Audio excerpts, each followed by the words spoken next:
Today's tale begins with what looks like an innocent photograph from 1908, a young girl posing with her beloved cat. But when restoration experts take a closer look, they uncover a hidden object in her small hand, a clue linked to a winter of secrets and a family member's unexplained disappearance. This photo isn't as sweet as it first appears. It's a warning, and nothing in that girl's timid smile is quite what it seems. Before we dive into the mystery, if you enjoy stories like this, please leave a like and subscribe. Your support helps the channel bring more hidden histories to light. The winter of 1908 settled over Albany, New York, with the kind of cold that seeped through window frames and turned breath to fog inside parlors. Snow piled along Hackett Street in silent drifts, muffling the sounds of horse-drawn carriages and the occasional automobile that braved the icy roads. Inside the Quinn residence, a modest two-story house with peeling white paint and a sagging front porch, life moved at the careful pace of a family trying to hold itself together. Emily Quinn was 8 years old that December, a small girl with straight brown hair that never quite stayed in place, despite her cousin Harriet's best efforts with ribbons and pins. She had her mother's narrow face and her father's cautious eyes that seemed older than they should be, as if they'd already seen too much of loss and understood its permanence. Alice Quinn had died 3 years earlier from pneumonia, leaving Samuel Quinn to raise Emily alone while managing his struggling tailor shop on Pearl Street. The business had been modest, even in good times, but the economic uncertainty of the era, bank panics, rising costs, families putting off new clothes to afford heating coal, had reduced his clientele to a handful of loyal customers and those desperate enough to accept delayed payment plans. Samuel was a gentle man, soft-spoken and careful with his words, as if each sentence required the same precision he applied to his stitching. He wore wire-rimmed spectacles that constantly slid down his nose, and his hands bore the calluses and pinpricks of his trade. After Alice's death, he'd grown quieter still, retreating into his work as a way of managing grief he couldn't articulate. Emily had responded to her mother's death by becoming watchful. She observed adults carefully, noting when their voices changed pitch or when their smiles didn't reach their eyes. She spent hours sitting in the corner of rooms, playing quietly with wooden toys or reading the same picture books over and over, finding comfort in their predictability. The tabby cat, whom Emily had simply named Cat because naming seemed to require an optimism she didn't possess, had wandered into their yard the previous spring. It was a scrawny thing, probably feral, with notched ears and a suspicious disposition. But Emily had patiently left out scraps of food, sitting nearby without trying to touch, until eventually the cat allowed her to stroke its head. By summer, it slept on her bed. By fall, it followed her everywhere, a small shadow to match her own. In November, Harriet Quinn arrived from Syracuse.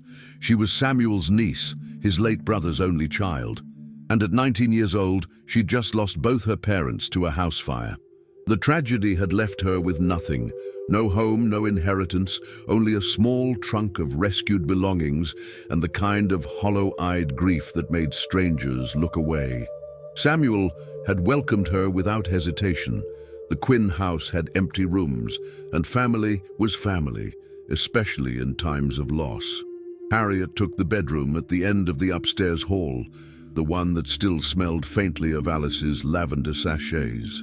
She tried to make herself useful, cooking meals that Samuel ate mechanically and Emily picked at with little appetite, cleaning rooms that never seemed to stay clean, and attempting to bring some lightness to a household that had forgotten how to be cheerful.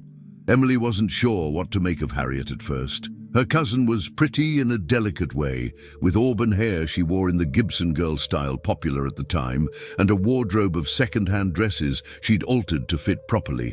She spoke in a cultured manner that suggested her parents had invested in her education, and she played piano reasonably well, filling the parlor with melancholy ballads on evenings when the silence grew too heavy. But there was something restless about Harriet, something that reminded Emily of the cat before it had learned to trust, always alert, always ready to bolt. Harriet's smiles came easily but faded quickly. Her gaze often drifted to the windows, watching the street as if expecting someone or something to appear. At night, Emily could hear her pacing in the room above, footsteps crossing back and forth until the early morning hours. The photograph was taken on December 15th, a Sunday after morning services at the Presbyterian Church on Washington Avenue. Samuel had saved for months to afford the sitting, wanting to commemorate Harriet's presence in their home and perhaps create something beautiful in a year marked by so much loss. The photographer, Mr. Harper, arrived at noon with his equipment, a large format camera on a wooden tripod, glass plates wrapped in dark cloth, and a bag full of mysterious tools and chemicals.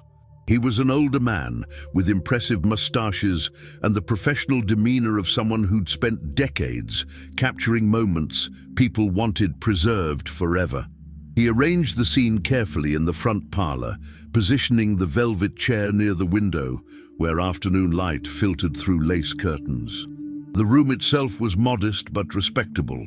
Wallpaper with faded roses, a fireplace with a marble mantel, family photographs in tarnished silver frames, and a bookshelf holding Samuel's small collection of volumes on tailoring, poetry, and American history.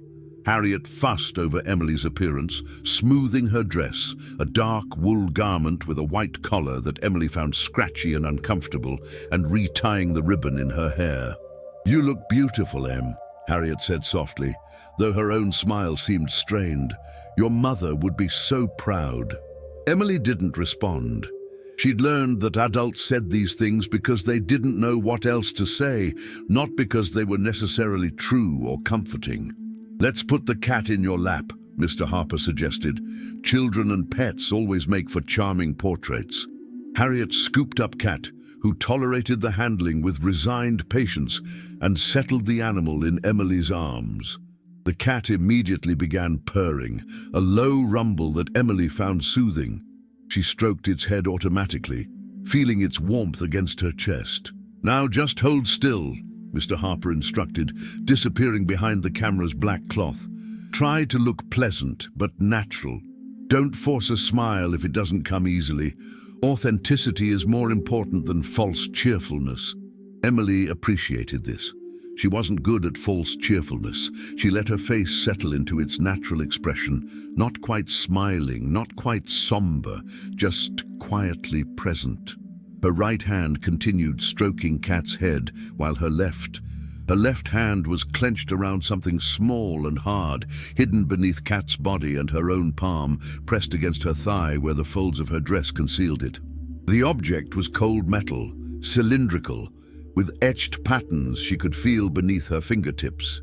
She'd been carrying it for 3 days now, ever since Harriet had pressed it into her hand with whispered instructions Emily didn't fully understand. "Keep it safe," Harriet had said, her voice urgent in the darkness of Emily's bedroom. "Don't tell your father. Don't tell anyone. Just keep it hidden, and if anything happens..." She'd stopped there, unable or unwilling to finish the sentence. Emily had wanted to ask what might happen, why the object needed hiding, but Harriet's expression had frightened her into silence. So she'd taken the small vial, for that's what it was, a perfume bottle with an ornate stopper, and kept it with her constantly, tucked in her pocket during the day and under her pillow at night. Now, sitting for the photograph with everyone watching, Emily couldn't risk being seen with it. So she held it concealed, her small fingers wrapped tightly around the cold metal, her expression carefully neutral as Mr. Harper's flash powder ignited with its characteristic burst of light and acrid smoke. The moment was captured. The image would show a girl with a cat, a cousin standing nearby with her hand on the chair's back, filtered sunlight creating soft shadows. What it wouldn't show, what no one would notice for over a century, was the secret Emily clutched in her hidden hand, or the fear behind her careful composure. The photograph was developed, mounted on cardboard with Mr. Harper's studio information printed below and displayed on the mantel alongside other family portraits. Samuel looked at it with quiet satisfaction. Harriet studied it with an expression Emily couldn't quite read, and Emily avoided looking at it altogether, uncomfortable with seeing herself frozen in that moment of concealment. Winter deepened around them. The house grew colder despite the coal furnace's efforts, and in the darkest hours before dawn, Emily would wake to the sound of footsteps in the hall, whispered conversations she couldn't quite hear, and once, just once, Harriet's voice raised in what might have been fear or anger or both. If you're enjoying the story so far, don't forget to leave a like and subscribe. Your support means everything to this channel. The photograph remained with the Quinn family through decades of change and relocation. When Samuel eventually sold the Hackett Street house in 1912 and moved to a smaller apartment downtown, the portrait came with him, packed carefully among other keepsakes. When Emily married in 1921 and moved to Buffalo with her husband, she took only a few items from her childhood, the photograph among them, though she never displayed it prominently. After Emily's death in 1967, her belongings were distributed among relatives who had little interest in old photographs of people they'd never met. The portrait of the girl with the cat ended up in an estate sale, then an antique shop, then a cardboard box in a storage unit alongside dozens of other forgotten images from forgotten lives. It was there, in 2019, that Mark Dunlop found it. Mark was a historical researcher specializing in early 20th century New York photography. At 43, he'd spent his career documenting the everyday lives of ordinary people through the images they'd left behind. Not the famous portraits that hung in museums, but the studio photographs that lined parlor mantels, the candid snapshots that captured birthday parties and Sunday dinners, the visual evidence of lives that would otherwise vanish completely from historical record. He'd been contacted by a storage facility manager who'd acquired the contents of an abandoned unit. Among boxes of old magazines, broken furniture, and water-damaged books, Mark found approximately 200 photographs dating from 1890 to 1950. Most were unremarkable, standard family portraits, wedding photos, baby pictures. But something about the Quinn photograph caught his attention. It was the girl's expression primarily. Most children photographed in that era either smiled stiffly or looked solemn, following the photographer's direction. But this girl's face held something different, a kind of watchful wariness that seemed at odds with the domestic scene. And there was tension in her posture, a rigidity that suggested discomfort beyond the usual requirement to hold still for the camera. Mark brought the photograph back to his office at the Albany County Historical Society, where he'd been working on a project documenting early photographic studios in the capital region. He catalogued it with basic information: Harper Studio, circa 1908, unidentified subjects, and set it aside while he processed more pressing materials. It was 3 months later, while digitizing the photograph for the Society's online archive, that he noticed something unusual. The scanning process required high-resolution imaging, capturing details invisible to the naked eye. As Mark adjusted brightness and contrast to compensate for the photograph's age and fading, he observed a dark shape partially hidden beneath the cat's body and the girl's left hand. At first, he assumed it was simply shadow or a crease in the girl's dress.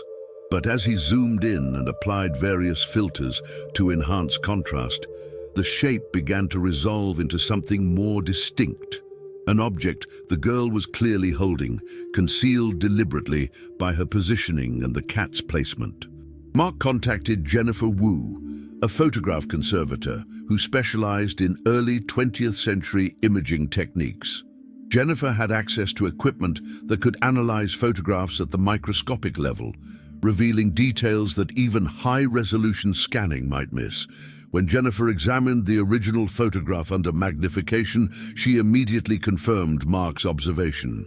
"She's definitely holding something," Jennifer said, adjusting her equipment to capture detailed images of the area in question. And she's holding it intentionally concealed. Look at how her fingers are positioned. That's not a natural grip. She's deliberately keeping it hidden from the camera. Over several sessions, Jennifer used a combination of techniques: infrared imaging, ultraviolet fluorescence, and digital reconstruction, to reveal as much detail as possible about the hidden object. What emerged was startling. A small cylindrical container, approximately 3 inches long, made of metal, with what appeared to be decorative etching on its surface. The object had a cap or stopper at one end, suggesting it was some kind of vessel or holder. It's consistent with perfume bottles or smelling salt containers from that period, Jennifer explained, showing Mark the enhanced images. You can see the etched pattern here. It looks like intertwined birds or vines, popular decorative motifs in the 1900s. These were often given as gifts, sometimes containing family-made perfumes or medicinal preparations. Mark became fascinated by the question of why a young girl would hide such an object during a formal photograph. It suggested the object had significance beyond mere decoration, something important enough to keep close but secret enough to require concealment. He began researching the Harper studio, hoping to find records that might identify the subjects. Studio archives were often incomplete, but Mark located a ledger book at the Albany Institute that contained Harper's appointment records from 1905 to 1910. An entry for December 15, 1908, listed Quinn family, Hackett Street, family portrait, one sitting, paid in full. With a name and address, Mark dove into census records, city directories, and newspaper archives. The 1910 census showed Samuel Quinn, tailor, living on Hackett Street with his daughter Emily. No mention of Harriet. She was no longer in the household by the time census takers came through. Mark expanded his search, looking for any Quinn family information in Albany, newspapers from 1908 and 1909. What he found sent chills through him. A brief police blotter item from January 12, 1909. Missing person report filed for Harriet Quinn, age 19, last seen at residence on Hackett Street. Subject left no note or indication of intended destination. Family requests information regarding whereabouts. There were no follow-up articles, no resolution. Harriet Quinn had simply disappeared, and apparently the investigation had gone nowhere. Mark pulled the photograph out again, studying it with new urgency. The young woman standing behind the girl, that must be Harriet. She looked composed in the image, one hand resting on the chair back, her expression pleasant but somehow remote. Was this photograph taken just weeks before her disappearance? And what was Emily hiding? Was the concealed object connected to Harriet's fate? Mark needed more information. He contacted genealogy websites, searching for Quinn descendants who might have family stories or documents. He posted inquiries in historical forums dedicated to Albany history. He spent weeks tracking down leads that mostly went nowhere. Quinn was a common name, and most people who responded to his inquiries had no connection to the Hackett Street family. Finally, he found Margaret Fitzgerald, Emily Quinn's granddaughter, living in Saratoga Springs. Margaret was 72 years old and initially skeptical when Mark contacted her, but when he sent her the enhanced photograph showing the hidden object, her response was immediate and unsettling. "My God," she wrote back, "I never knew that photograph existed. My grandmother never spoke about her childhood in Albany, ever. When I asked about it as a girl, she'd change the subject or leave the room. The only thing she ever told me was that something terrible happened when she was 8, something involving her cousin Harriet, and that she'd carried the guilt of it her entire life." Margaret agreed to meet with Mark in person, bringing what few items she'd inherited from Emily's estate. Among them were 2 documents that would deepen the mystery considerably. A diary Emily had kept during the winter of 1908-1909, and a letter written by Samuel Quinn to a distant relative in 1910, describing the events surrounding Harriet's disappearance in chilling detail. Let me know your thoughts in the comments. What do you think Emily was hiding? Like and subscribe to follow this investigation to its mysterious conclusion. Margaret Fitzgerald's apartment in Saratoga Springs was filled with the accumulated history of multiple generations. Antique furniture that had belonged to her parents, framed photographs covering every available wall surface, and boxes of documents she'd been meaning to organize for years but never quite found time to tackle properly. She greeted Mark at the door with obvious nervousness. A slim woman with grey hair, pulled back in a practical ponytail, and shrewd eyes that assessed him carefully before inviting him inside. "I'll be honest," she said, gesturing for him to sit at her dining room table. "I'm not entirely sure I should be sharing these things. My grandmother made me promise never to discuss what happened in Albany. But she's been gone for 50 years, and maybe it's time someone knew the truth, or at least as much truth as exists." She placed a small wooden box on the table between them. Inside were the documents she'd mentioned. Emily's diary, a slim volume bound in cracked leather with pages yellowed by time, and several letters written on paper, so fragile Mark was afraid to touch them without gloves. "I found these after my grandmother died," Margaret explained. "They were hidden in a locked trunk in her attic.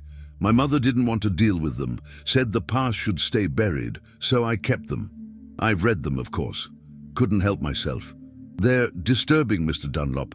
They suggest things I don't fully understand, and they don't provide clear answers about what happened to Harriet Quinn." Mark asked permission to photograph the documents for his research, and Margaret agreed, watching carefully as he set up his equipment.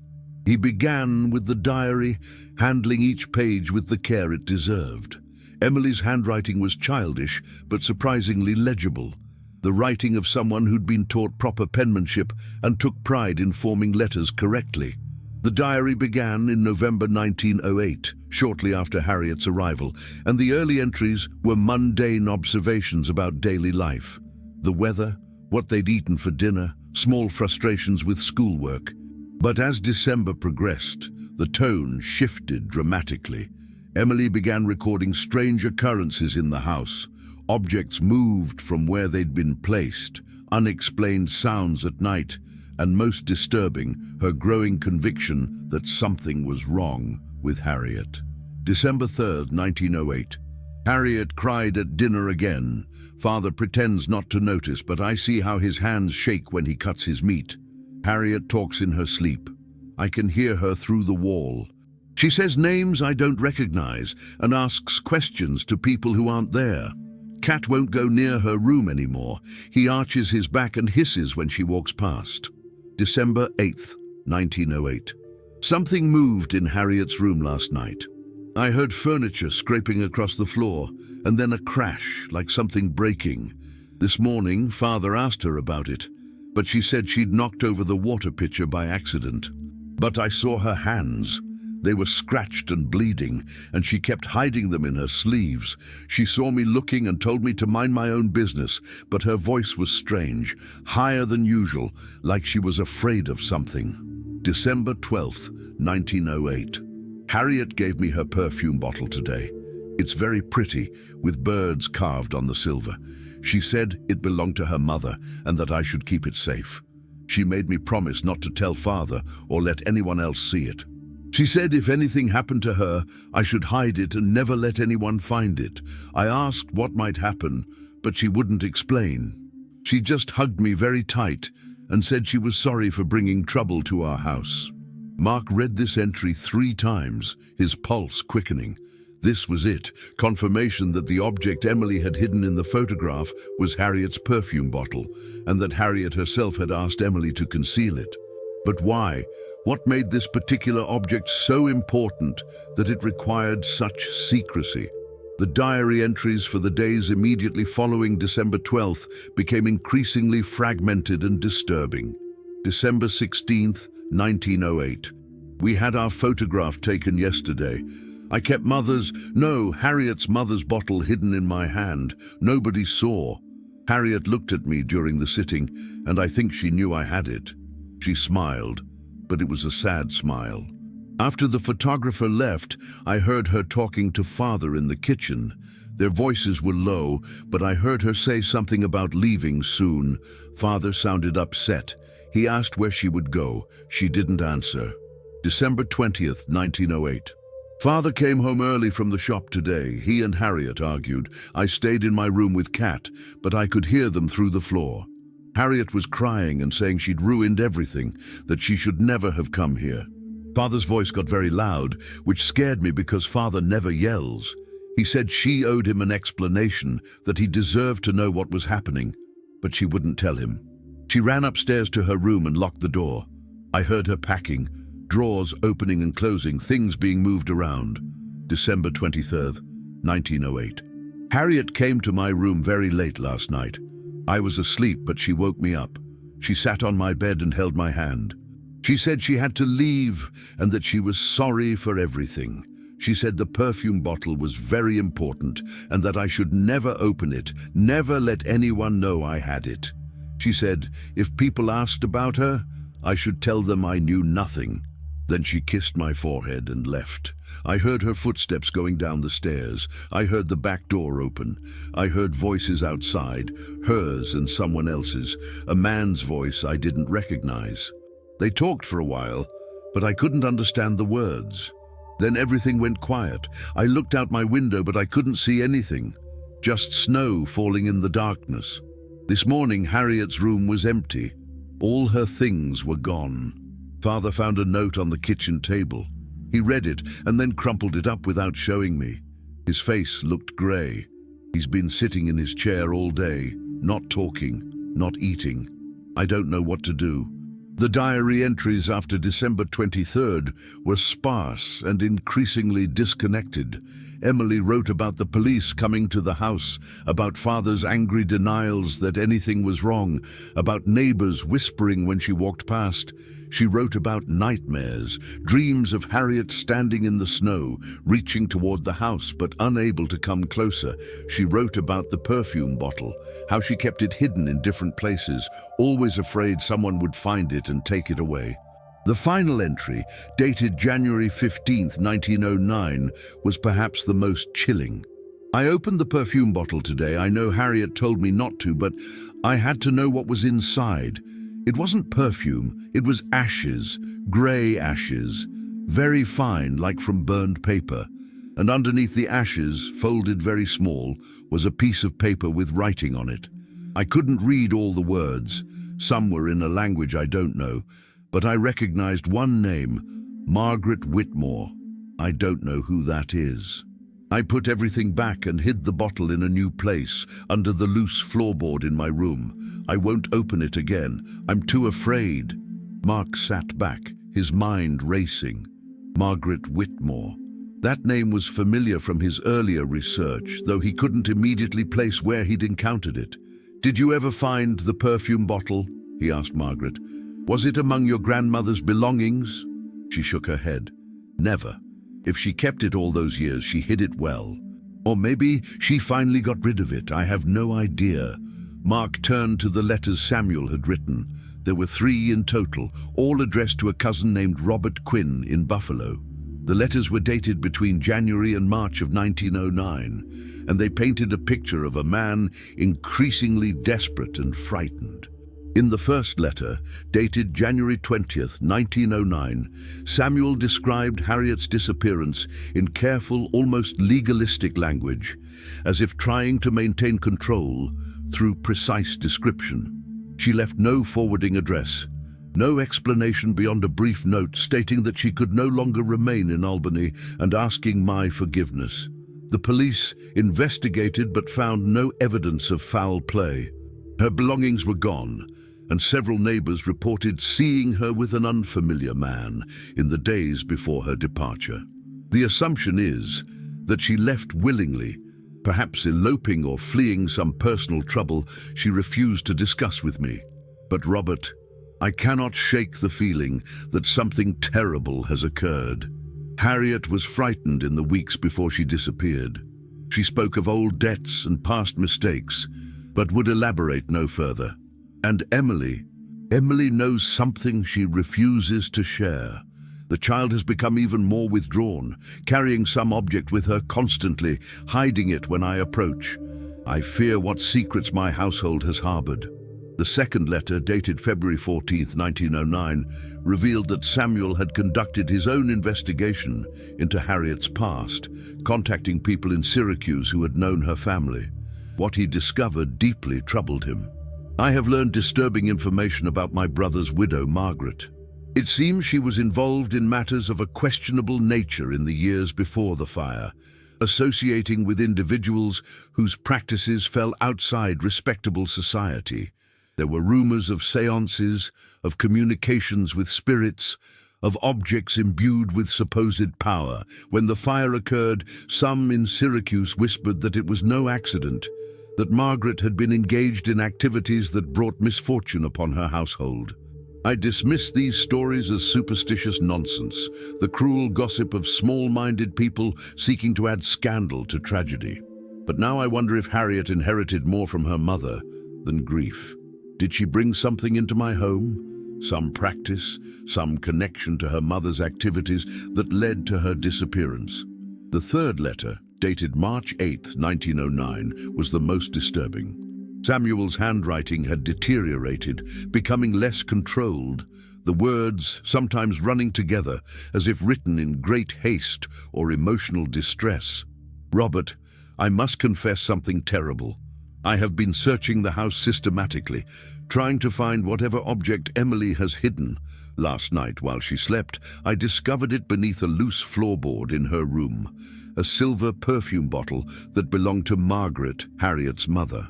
Inside were ashes and a paper bearing Margaret's name, along with words in Latin I cannot fully translate, though I recognize them as related to binding spells from the occult literature Margaret was apparently studying. I believe Harriet came to my home not merely seeking refuge, but fleeing something or someone connected to her mother's activities. I believe she left the bottle with Emily as protection or concealment. And I believe her disappearance is connected to whatever power or person she feared. I have returned the bottle to Emily's hiding place. She must never know I found it, and I must never speak of this again. Some knowledge is too dangerous to possess. There were no more letters. According to Margaret, Samuel had died in 1918 during the influenza epidemic, taking whatever additional knowledge he possessed to his grave. Emily had married, moved away, and lived a quiet life marked by persistent anxiety and an unwillingness to discuss her childhood.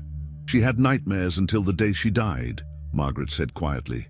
She'd wake up screaming, calling out for Harriet, begging forgiveness for something she wouldn't explain. My mother tried to get her to talk to a therapist, but Grandma Emily refused. She said some things were better left buried, that talking about them would only make them real again. Mark carefully packed away the documents, his mind whirling with questions. The perfume bottle had contained ashes and some kind of binding spell. Harriet had given it to Emily for safekeeping, and then Harriet had disappeared, leaving only mysteries and frightened family members behind. What do you think was really in that bottle? Leave your theories in the comments below. If you're enjoying this investigation, don't forget to like and subscribe.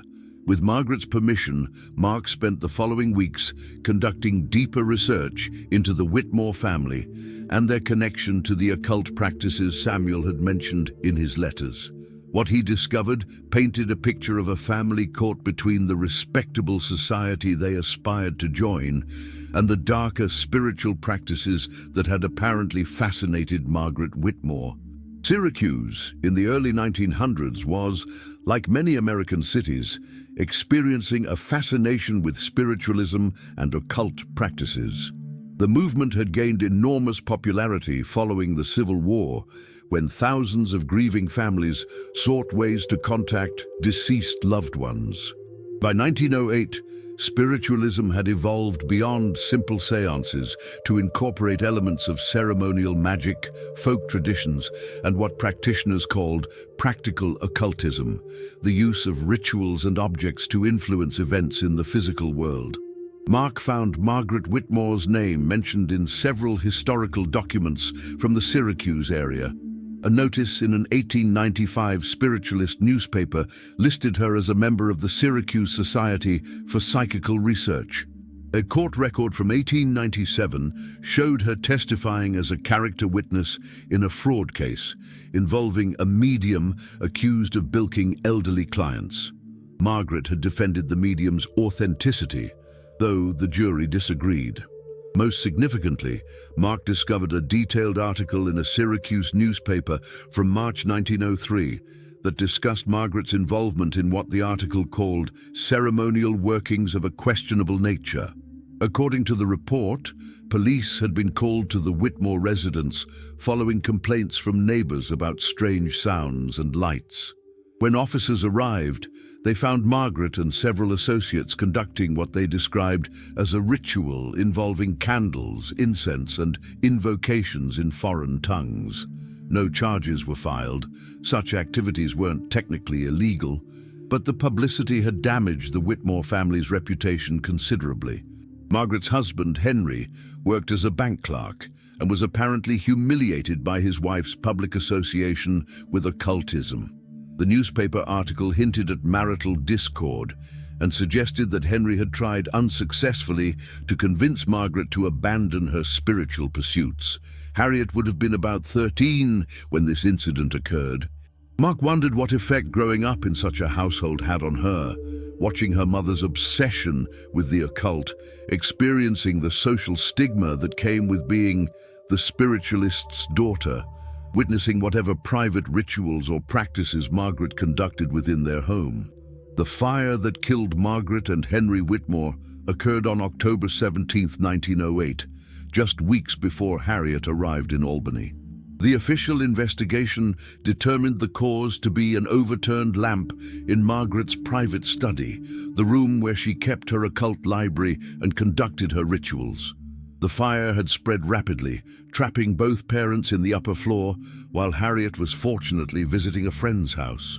But Mark found something interesting in a follow-up article published 2 weeks after the fire. An unnamed fire investigator had expressed private doubts about the lamp theory, noting that the burn patterns suggested multiple points of origin and that certain materials found in the study's ruins appeared to have been arranged deliberately. The investigator stopped short of suggesting arson, but implied the fire might not have been entirely accidental. Had Margaret's occult practices somehow led to her death? And had Harriet brought something from that house, the perfume bottle with its ashes and binding spell, to Albany with her? Mark contacted Professor Lisa Chen, a colleague at the University at Albany who specialized in American religious history and folk magic traditions. When he showed her the description of the bottle's contents from Samuel's letter, her response was immediate and troubled. "That sounds like a binding ritual," Professor Chen explained. "In various magical traditions, you take the ashes of something significant, often written words, sometimes other materials, and combine them with a written petition or command. The container itself becomes a kind of prison or anchor. The purpose could vary, binding a spirit, trapping harmful energy, containing something you feared might cause damage. Could it be dangerous?" Mark asked. Professor Chen chose her words carefully. "If you believe in the efficacy of such practices, then yes, interfering with a binding could theoretically release whatever was being contained. But from a historical perspective, what's more relevant is that the people involved believed it could be dangerous. Their belief would shape their actions and create real consequences, regardless of whether the magic itself had any objective power. This distinction was important. Whether or not the perfume bottle actually contained supernatural power, the people in this story believed it did. That belief had influenced their decisions. Harriet's fear, Emily's secrecy, Samuel's distress, and possibly contributed to Harriet's disappearance. Mark returned to the newspaper archives, searching for any information about the unfamiliar man neighbors had reportedly seen with Harriet before she vanished. He found a brief mention in a follow-up police report from January 1909. Witness described a male subject as approximately 40 years of age, tall build, dark clothing, observed in conversation with Miss Quinn near the Hackett Street residence on evening of December 22nd, subject's identity unknown. The timing was significant. This was the night before Harriet disappeared, just hours before she would wake Emily to say goodbye and hand over the perfume bottle. Who was this man? Someone from Harriet's past in Syracuse? Someone connected to her mother's occult circle? Or simply a coincidence, a stranger asking directions, a neighbor Emily's father didn't recognize? Mark hired a genealogical researcher to trace what happened to Harriet after her disappearance. If she'd left voluntarily, if she'd simply wanted to escape her past and start fresh somewhere else, there should be some record. A marriage license under a new name, census records, death certificates. But the researcher found nothing. After December 1908, Harriet Quinn effectively ceased to exist in any official capacity. No record showed her living anywhere under her own name. No death certificate was ever filed in any state they could access. She had vanished as completely as if she'd never existed at all. There was one final document Margaret Fitzgerald shared with Mark, something she'd been reluctant to mention initially because it seemed so implausible. In the 1970s, an elderly man had contacted Emily, claiming to have information about Harriet. Emily had agreed to meet him, but according to Emily's own notes from that meeting, the conversation had been deeply disturbing.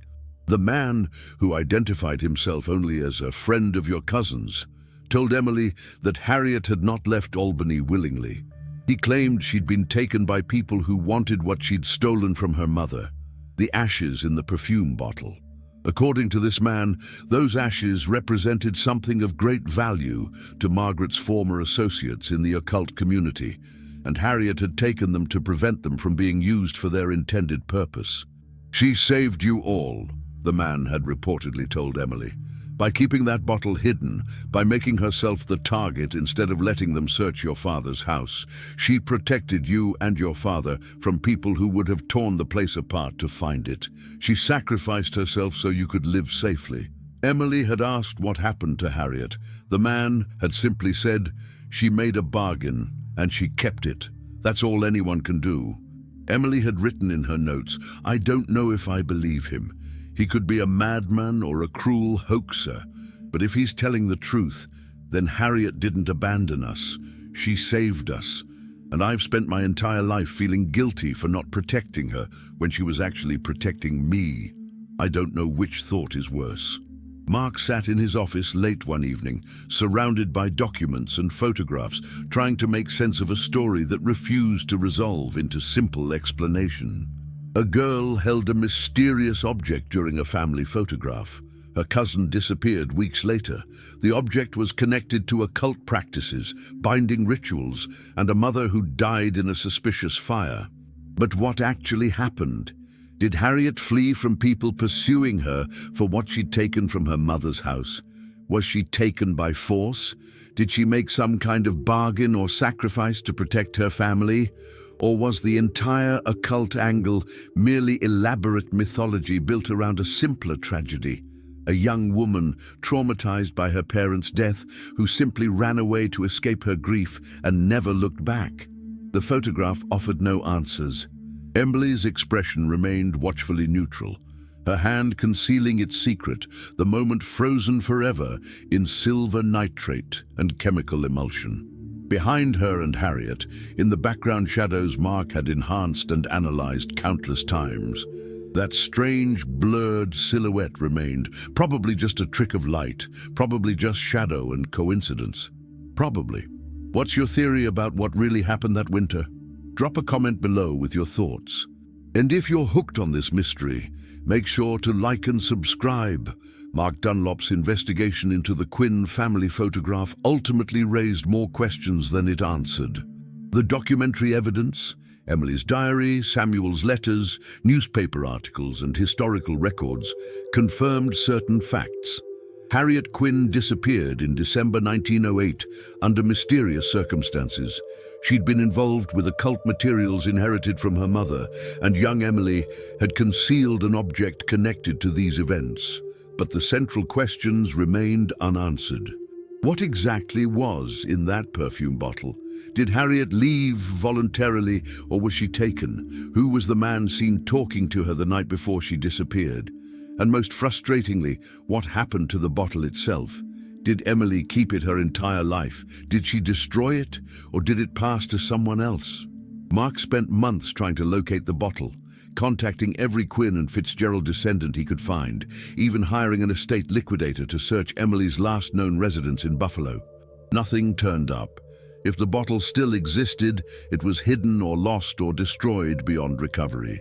The photograph underwent extensive additional analysis.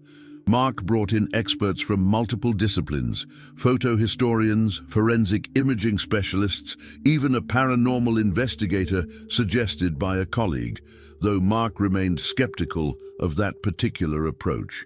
Each examination revealed new details, but no definitive explanations.